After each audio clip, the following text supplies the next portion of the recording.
After Luna and UST collapsed, everyone's been asking which stablecoins are safe and which ones are headed to zero. Well, to answer this question, I'll rank the 12 most popular stablecoins in a tier list. This list goes from S tier to D tier, with S tier being the absolute best stablecoins and D tiers being trash, like I wouldn't touch them even if you paid me to. So let's get started with the controversial one, USDT Tether. This is by far the biggest and most popular stablecoin out there, but it's also had a ton of criticism and FUD over the years. That's mostly because we can't tell for sure if Tether is fully backed or not. For the longest time, they claimed that they were backed one-to-one by US dollars, but they later changed that to include a mix of cash, bonds, commercial paper, etc. They've also never done a real public audits before, which would pretty much end all the rumors if they did one and it confirmed their backing. But honestly, I've never really been worried about Tether, because first, they have a doxed team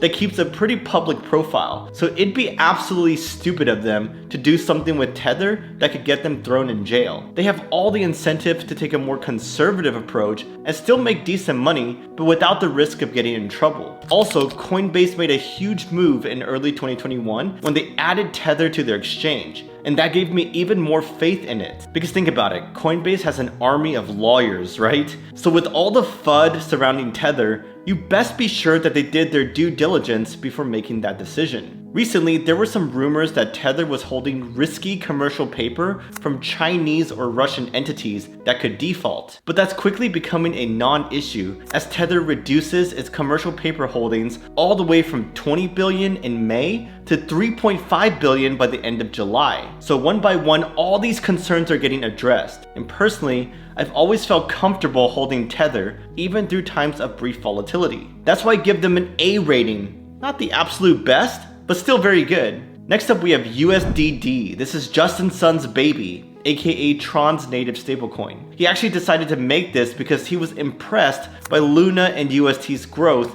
before it all collapsed. So yes, USDD will have an on-chain swap just like Luna and UST did, but that's actually in phase 4 of their roadmap, and they just started phase 1 recently. So as of right now, USDD is just a boring over-collateralized stablecoin. There's no swap mechanism, and hence there's no risk of a death spiral. They're also super centralized right now.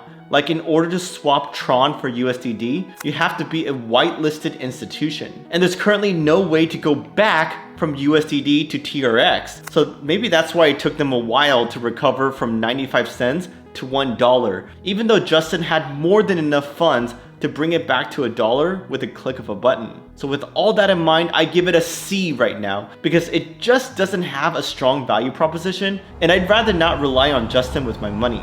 Next up is FRAX. Now this stablecoin combines both DAI and UST's model. It takes a hybrid approach because you can mint FRAX by putting in both USDC and FXS, which is their version of Luna. The ratio of USDC and FXS depends on something called the collateral ratio. So sometimes you have to put in more USDC and other times more FXS. FRAX literally stands for fractional algorithmic. So it's not a full algo stablecoin because it does have some hard collateral backing it. One thing that really impressed me about FRAX is that their protocol owns a lot of convex tokens. That gives them the power to direct curve liquidity towards their stablecoin pool with DAI, USDT, and USDC. This is amazing for a young stablecoin like FRAX because joining a pool with those established players can help smooth out its volatility. Now, one issue with FRAX is that they are trying to be a decentralized and permissionless stablecoin, but with such heavy reliance on USDC, they'll always run the risk that their collateral could be frozen one day for whatever reason. So I'm gonna put FRAX in the B tier because it is innovative and it's held its peg decently well. But I am super hesitant about this because they do still have that algorithmic component,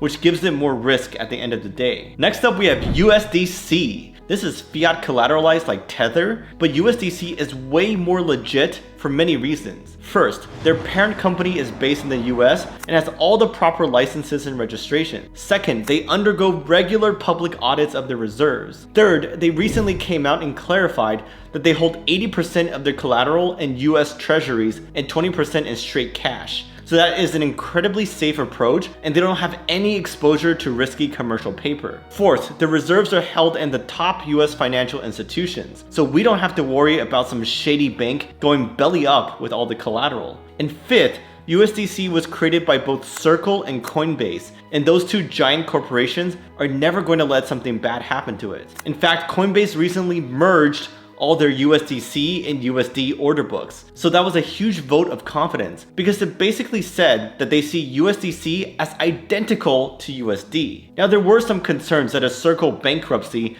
would mean that they could keep USDC's collateral, but a representative came out and refuted that. One criticism that does have some truth is that they are incredibly centralized. Like the USDC smart contract gives them the ability to freeze tokens, and they've actually used that in the past. So yeah, it's by no means decentralized nor permissionless, but I'm still putting it in the S tier because it's just too safe, too useful, and too widely adopted. Next up, we got USDN or Neutrino USD. This is the algo stablecoin made for the Waves blockchain. Just like Luna and UST, you can swap one USDN for $1 worth of Waves and vice versa. Maybe that's why it lost its peg several times in the past few months. But actually, it was able to regain its peg even though it dropped all the way down to 74 cents in May. So I dove deeper and was pretty surprised by what I found, because it's not the same as Luna and UST. For example, the system doesn't let you mint an unlimited amount of Waves. It's limited to the amount that people sent to the smart contract when they minted USDN. Also, the yield that they offer for holding USDN is much more sustainable because it's passed through from the Waves staking rewards. And lastly, they make it difficult to exit USDN. You have to buy and stake this third token called NSBT in order to even access that USDN and Waves swap. So they kind of force you to participate in the system and help prop it up in order to even try to exit. I think this guy, M. Honkasalo, said it best when he wrote, quote, "There's a reason why NSBT markets don't exist outside the circular markets of Waves and USDN. If there were open markets, it would lead to collapse." So yeah, even though it hasn't collapsed yet, I'm giving this a D. It's just way too risky, and I wouldn't be surprised if it's lost its peg again in the future. Now here's a fun one, DJED. This is Cardano's native stablecoin that isn't even out yet, but we do know that it's going to be an algo stablecoin like Luna's UST. In this case, DJED will be the stablecoin, while Shen will be their version of Luna. One notable difference here is that both DJED and Shen are going to be backed by pools of ADA, and if the price of ADA drops, some ADA will be moved from the Shen pool to the DJED pool to keep it topped up. So basically there's a 400% buffer that supports DJED's peg, and they also coded in a lower bound and upper bound for the price of DJED on their on-chain swap. So the price literally cannot go outside that range when you're using that swap mechanism. The theory is that, quote, "There's no incentive to trade outside that range off-chain." I honestly don't buy that theory though, because people can just trade it off-chain at lower prices and not touch the on-chain mechanism until the price goes back inside that range. They also claim that their formal verification and their math proofs have solved all the issues plaguing algo stablecoins. But do you really buy that though? I think that's just marketing talk, and personally I wouldn't be so sure that their model will succeed where others have failed. That's why I give it a C, but I'm totally down to upgrade it if it launches and builds a solid track record. Next is Binance USD or BUSD. Now this one I had a ton of misconceptions about. Like I thought it was just some random stablecoin that CZ and Binance spun up one day. But no, it's made from a collaboration between Binance and Paxos, and it kind of just has the Binance name for branding purposes. BUSD is completely backed one-to-one by US dollars held in Paxos-owned US bank accounts. They're actually one of 3 stablecoins that are approved by Wall Street regulators, which are super strict in terms of what they allow. So they do have regular audits, and everything is done by the book. I actually was quite surprised when I look at their adoption numbers because they have incredible daily volume, like 5 billion last I looked. And of course, Binance has a lot of incentive to make sure BUSD succeeds because it does have their name on it after all. That's why they're offering pretty great yields of up to 13% APY if you stake BUSD on their exchange. So that's why I give it an A tier rating. Next up, we have Alchemix USD or ALUSD. Now this is a stablecoin born in the DeFi world that's quite different from all the other ones we've seen so far. It's part of the Alchemix protocol that lets you deposit collateral and take out a loan in their stablecoin. That sounds similar to MakerDAO and DAI, right? But the big difference here is that Alchemix never force liquidates you, ever. Because the collateral you deposit will sit there and generate yield, and that yield is used to slowly pay off your loan. So it's the first self-repaying loan we've ever seen in DeFi, and you're essentially getting an advance on your future yield per se. One thing to note is that they do cap the amount of ALUSD debt out there, so you can't just come in and mint as much as you want. They are increasing that cap slowly to 200 million though, because there is growing demand. But I have to give it a C, because while it is innovative, it barely has any volume and it needs more usage before I can upgrade it. Next up is MIM, short for Magic Internet Money.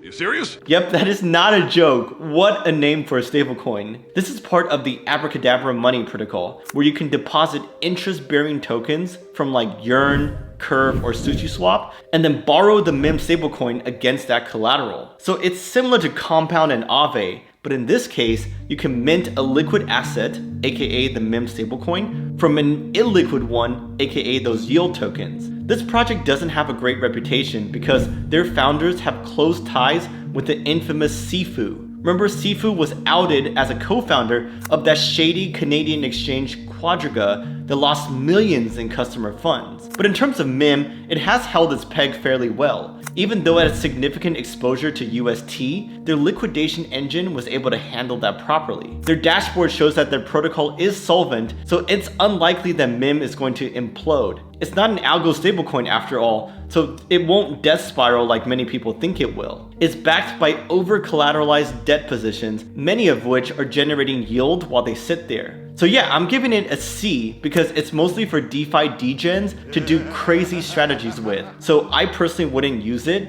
even though it has not depegged that much. Next, we have TrueUSD or TUSD. This one is a fully backed stablecoin created by Trust Token, and all their reserves are held in FDIC insured bank accounts. This was actually the first stablecoin with real-time audits. Like, they do on-chain proof of reserves. TUSD has a good amount of volume and over 1 billion in circulating supply. It's been out since 2018 and has held its peg fairly well for 4 years now. So yeah, I put it in the B tier. It's a solid centralized stablecoin, but it's not as big as the other ones that got put in the A or S tiers. Next up, we have USN by Near Protocol. Now this stablecoin did a complete 180 in terms of how it's designed, so I actually had to do my research all over again. It used to be very similar to Luna's UST model with an on-chain swap between Near and USN. But one key difference was that each USN would initially be double collateralized, which means that it would be backed by 1 USDT plus $1 worth of Near. But now they released USN version 2.0, which is quite different from that model. They pointed out that too many stablecoins were struggling, so they decided to ditch their 1.0 model to build something extremely resilient